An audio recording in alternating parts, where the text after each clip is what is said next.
Welcome to the drafting room. I'm your chief architect for today's explainer, and we are treating Cambridge AS and A-Level Arabic Paper 2 exactly like a high-rise engineering project. Our goal today is to lay down an absolutely unshakable thesis foundation, erect load-bearing analytical arguments, and construct structural sentence connections that will survive the most rigorous examiner stress testing imaginable. Now, on any construction site, you've got different types of workers, and I see the exact same thing with students tackling this paper. For instance, you've got Builder 1. Let's call him Alex. Alex is the kind of student who aggressively stacks up way too many heavy bricks. He throws raw, isolated facts into his essays without ever checking if the steel frame of his argument can actually support the weight of all that information. Then, on the other end of the site, you have Builder 2. Let's call her Sam. Sam is obsessed with the aesthetic. She wants to put up shiny glass panels and decorative features, constantly using incredibly fancy Arabic idioms, but she tries to install them before cementing the foundational columns. She completely misses the core command words of the prompt. Neither approach works. Today, we are going to fix that and build a skyscraper that hits 100% on the structural integrity bar. Let's get to work. This striking quote from a senior Cambridge examiner highlights exactly why we need to master the architecture of these two passages. You see, the difference between a shaky B and an A star in Arabic often comes down entirely to how well you understand the deep structural mechanics of Paper 2. You absolutely cannot just rely on translating vocabulary on the fly. That's like trying to build a bridge using only duct tape and hope. It's not just about demonstrating raw fluency. It is about absolute analytical precision. If the internal steel framework of your comparison isn't there, your A-star grade will collapse before the examiner even finishes reading your introduction. Here is our architectural blueprint for today, detailing exactly how we will construct an unshakable, load-bearing exam response. We'll move from the blueprint to the framework, into critical analysis, through the method mark strategy, and finish with site warnings. Let's start with Phase 1. The exam blueprint. Time to read the system requirements. Okay, let's step up to the digital blueprint screen. Imagine a complex, high-tariff Cambridge past paper question flashing right in front of us. We call this the foundational challenge. To pass it, you must adhere strictly to the building regulations, which are the assessment objectives, or AOs, enforced mercilessly by the Cambridge Examiner reports. Our syllabus building regulations demand that you demonstrate competence across 3 distinct cognitive domains. The first is knowledge and understanding. Do you actually comprehend the structural nuances of the 2 750-word Arabic passages? The second is analysis. How are the passages constructed, and what are the underlying load-bearing themes? The third, and honestly the most critical for hitting top-tier marks, is evaluation. This is where we have to talk about what I call command stress points. Every exam question has a core command word that acts as a structural stress point. Let's trace the flashing grid lines on our blueprint right to the word evaluate. If the examiner asks you to evaluate the effectiveness of an author's argument regarding modern youth culture in the Arab world, and you build a paragraph that is purely descriptive, well, you've just created a building that collapses instantly under the weight of the mark scheme criteria. A purely descriptive response is like using drywall to support a roof. It simply cannot handle the pressure of an evaluative mark scheme, regardless of how advanced or beautiful your Arabic vocabulary might be. You have to align your paragraph columns exactly where the grid dictates. As you can see mapped out here, top-performing students don't just stack isolated bricks of basic knowledge. They engineer an A-star skyscraper built on connected, conceptual understanding that easily transfers to unfamiliar contexts. The principal examiner reports emphasize that achieving higher marks requires serious cross-topic synthesis. For instance, you shouldn't just read an Arabic text about Middle Eastern environmental policy and randomly drop a brick of factual data, then read a second text about urban development and drop another disconnected brick. You need to explicitly weld the economic assumptions underlying both passages together. It's about finding those unseen conceptual steel beams that link the texts into one cohesive structure. Moving into Phase 2, the procedural framework. Let's establish our technical methodology. By following these 5 exact construction steps, you guarantee systematic processing and structural integrity under the ticking construction deadline clock. Step 1 is identifying the key elements. You have to locate the core arguments and rhetorical devices buried within the Arabic text. Step 2 is applying relevant principles, which means matching the text securely to your syllabus concepts. Step 3 is where the heavy machinery comes in, executing your analysis with clear working. If you install a beam analyzing passage 1, you must immediately rivet it to a contrasting or supporting viewpoint from passage 2. Step 4 is verifying your results. double-checking that your textual evidence actually bears the weight of your overarching claim.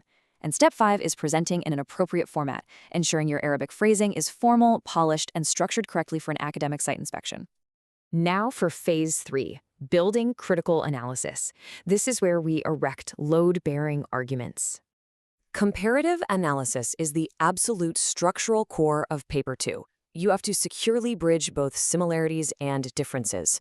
But let's bring Alex and Sam back to the drafting board for our ironwork peer debate, because they are currently making a mess of this exact process. I'm watching them debate the structural framing of their argument right now. Alex is pointing at the blueprint and saying, look, I'm just going to fill this whole opening paragraph with a massive, heavy cement block of Arabic terminology definitions. If I defined every word, they have to give me top marks, right? And Sam immediately pushes back, arguing, no way, Alex. If you just pour solid concrete, the structure has zero flexibility to hit the top band scores. We need dynamic counterarguments. I want to throw in shiny rhetorical questions and highly decorative vocabulary before we even look at the other passage. And this is where I, as the chief architect, have to blow the whistle. Stop the build, I tell them. Alex, your massive cement block of definitions doesn't connect to the question. It's dead weight. And Sam, you are trying to install fancy glass windows on a building with no framework. We have to rewrite their paragraph skeleton live, right here, right now, to comply perfectly with examiner guidelines. Comparative analysis requires identifying both sides, securely bridged by comparative connectives and backed by textual evidence. You have to leave a deliberate, hollow space in your argument for a dynamic counterargument. When you introduce a similarity, you must strategically pivot to a difference. This creates tensile strength. You build that bridge using sophisticated Arabic comparative connectives, structural joints like min nahiya ukra for on the other hand, or bin muqarana ma'a for in comparison with. Using these joints accurately, rather than just dumping concrete blocks of definitions, is exactly what creates a load-bearing, coherent A-star response. Phase 4, the method mark strategy. But wait, mid-build inspection. Before we secure this high-scoring paragraph framework and pour the final layer of text concrete, make sure your own construction line is reinforced. Subscribe to Ace the Exams at the handle @AceTheExams right now and turn on all notifications to receive our weekly structural grade upgrades. Whether you are building an IGCSE foundation or setting up a massive A-level skyscraper, this channel is your primary grid. Okay, inspection passed. Let's get back to the method marks. Our builders, Alex and Sam, have just hit an unexpected structural roadblock mid-paragraph. Their evidence beam is failing to latch onto the main thesis column. Why? Because they aren't showing they're working. The crucial point here is that you risk getting 0 marks when you fail to execute your analysis with clear, visible working. It represents a massive structural collapse. Let's say you are asked to interpret a complex relationship between the two texts, maybe extracting a core argument about societal change in the Arab world. If you just jump straight to the final conclusion in your essay and write down the answer, but don't show the examiner the scaffolding of how you arrived there, you are in serious trouble. If that final conclusion is wrong, the examiner sees absolutely no foundational working and awards 0 marks. Your entire paragraph crashes to the ground because it lacked an internal support structure. This examiner alert is the ultimate method mark pivot. I'm stepping in right now with a structural blueprint template, the Peel methodology, to show Alex and Sam exactly how to rivet the data to the evaluation. Always, always show your clear working steps. Why? Because those process marks act as reinforcing rebar, even if the final conclusion is slightly off. Let's rewrite the builder's text out loud, line by line, using Peel. Point, evidence, explanation, link. First, we lay the point beam. State clearly that passage 1 emphasizes economic growth, while passage 2 warns of cultural loss. Next, we drive in the evidence rivet. Quote the specific Arabic phrase from passage 1 and the opposing tone from passage 2. Then we weld them together with the explanation. Clearly articulate on the page how the author's use of aggressive syntax in text 1 contrasts with the nostalgic adjectives in text 2. Finally, we link it back to the overarching thesis column. By physically writing out this process, you are showing the examiner your analytical scaffolding. Even if your final deduction isn't perfectly aligned with the main mark scheme answer, the examiner will award you method marks for the structural logic of your analysis. You've secured the method mark rebar. Finally, phase 5. Examiner site warnings. Let's conduct our final site inspection. All right, it is time for the interactive viewer rebar stress test. I'm addressing you directly for a live site safety audit. Test 1, the blueprint matrix. Imagine a complex source data chart displaying arguments from both Arabic passages is flashing on your screen right now. I'm starting a 60-second visual countdown timer in our minds. You must extract the single most high-yielding core metric needed for construction. Time is ticking. While you process that, let's review the top 3 most common architectural failures noted in the principal examiner reports. These are your massive site hazards. Hazard number 1, using the wrong approach for the wrong context. If the text is a highly subjective, emotional argument, and you analyze it using rigid, purely factual metrics, your analysis shatters. You must tailor your analytical tools to the tone of the specific Arabic passage. Hazard number 2, forgetting to check format and presentation conventions. This is the classic trap. You might write a brilliant, structurally sound essay, but ignoring strict presentation conventions, like proper headings, correct terminology, and clear paragraph breaks, is like leaving the scaffolding up on opening day. It costs you vital marks. And hazard number 3, providing answers not specific to the given context. This happens when students memorize generic Arabic essays about technology and try to force-fit them into a passage specifically debating agricultural technology. Your answers must be riveted directly and specifically to the text in front of you. Time's up on the stress test. Did you find the core metric? If you focused on context-specific evidence, you passed.